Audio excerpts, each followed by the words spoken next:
Ouais, ben après déjà une semaine en Thaïlande, à s'être promené à Kanchanaburi et à Ayutthaya, je suis de retour à Bangkok. Et Bangkok, la capitale de la Thaïlande, bien sûr.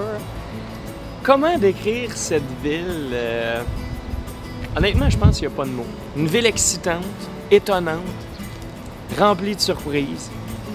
Je suis à ma première journée de visite, un peu en touriste. Ce matin, j'ai commencé ma tournée de la ville. Et là, je suis dans l'ensemble de temples appelé Wat Po.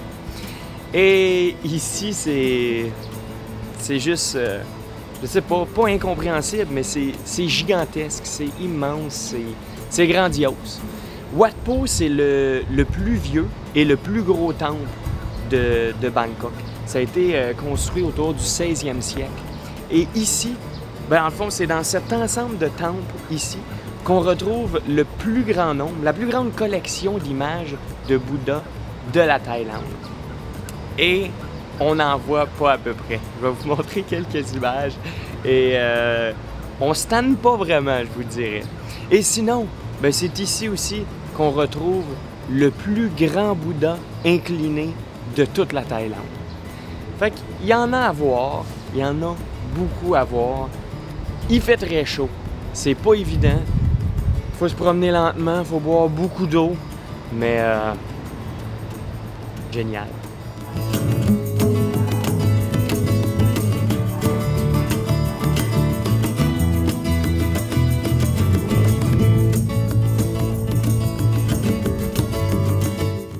Le Wat Po est bel et bien un des plus grands et un des plus anciens temples bouddhistes de Bangkok. La construction des bâtiments actuels a débuté en 1788 sur le site d'un temple plus ancien. Il a été agrandi un peu plus tard et en même temps, on y a fait d'importantes restaurations. Mais pour ce qu'on voit aujourd'hui, les dernières restaurations datent de 1982 et les différents pavillons, ben, ils sont juste magnifiques.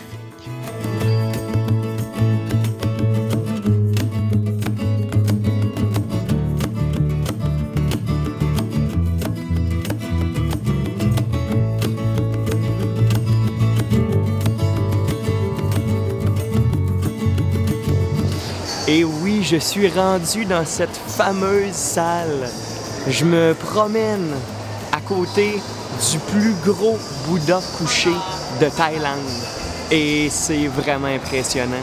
Il mesure 15 mètres de haut au niveau de sa tête et en longueur, c'est 46 mètres de long. Et tout ça, c'est à l'intérieur d'un temple. Il y a beaucoup de monde, mais c'est fou, sérieusement. Il y a beaucoup de colonnes qui nous cachent la vue, mais aux extrémités, on est capable de le voir un peu mieux.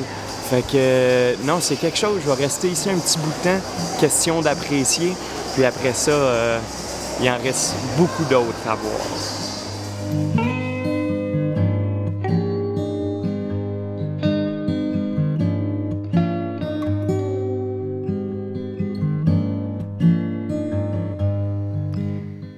Quel beau Bouddha! Quel Bouddha incroyable! Une statue couchée qui représente Bouddha sur son lit de mort, sur le point d'accéder au parinirvana. Le nirvana final est la fin de toutes les réincarnations. Elle fait exactement 45 mètres de long et 15 mètres de haut, ce qui en fait l'un des plus grands Bouddhas de tout le pays.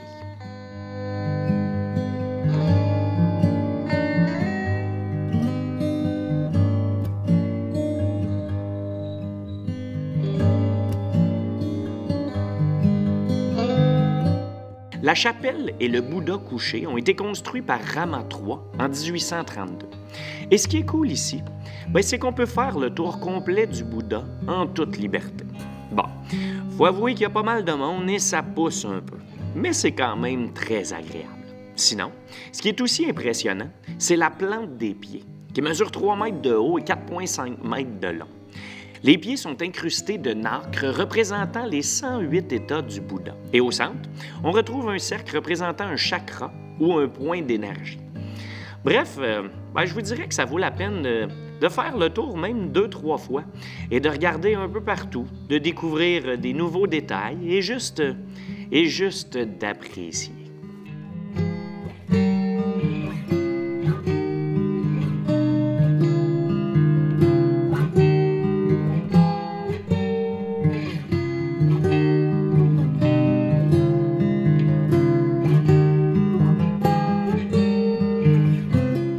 qui est le plus tripant ici, en plus de tout ce qu'on a déjà vu, c'est que le complexe de Wat Po abrite la plus grande collection d'images de Bouddha de toute la Thaïlande. Et croyez-moi, hein, il y en a une puis un autre. Le temple est considéré comme le premier centre d'éducation publique du pays et les illustrations en marbre et les inscriptions placées dans le temple pour les instructions publiques ont été reconnues par l'UNESCO dans son programme Mémoire du monde.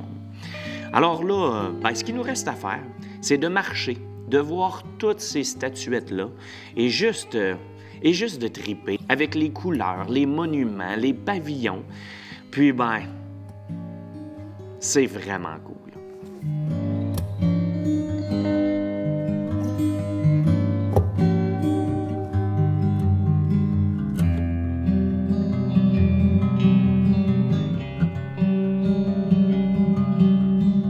Le Wat Po est sans aucun doute un de mes temples préférés de toute la capitale. Et des temples, il y en a un puis un autre, alors il est cool. Puis il est pas petit, hein, parce qu'on peut vraiment rester ici longtemps, surtout si vous prenez le temps d'admirer les détails, les milliers de détails. Et pourquoi c'est un des plus beaux? Parce qu'en plus d'être magnifique, il est situé dans un espace aménagé avec des coins de verdure et de repos, ce qui est assez rare. Ça nous laisse donc des beaux emplacements pour s'asseoir un peu, pour relaxer et juste contempler encore plus ce qui nous entoure. Et une des autres raisons, c'est surtout le fait que, contrairement au Grand Palais, qu'on va visiter plus tard, le Wat Po est bien vivant.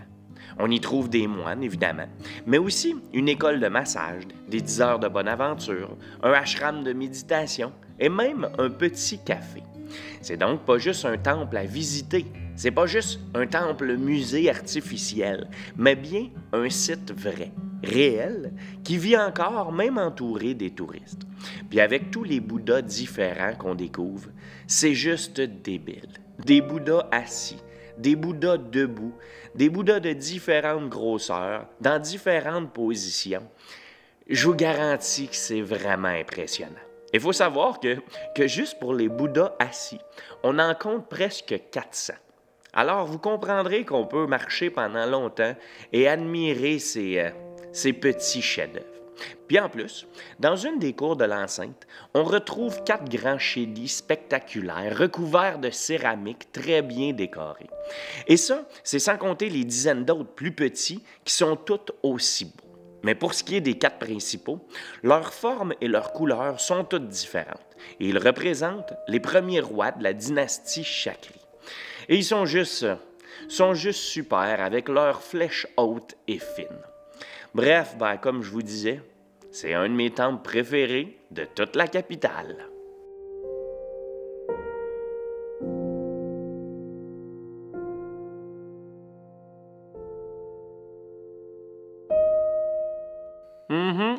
Un autre beau temple à mettre parmi nos belles visites. Je vous invite à liker, à partager, à commenter et continuer à me suivre, mes amis. On part travel, on s'abonne, on like, on commente, puis on partage.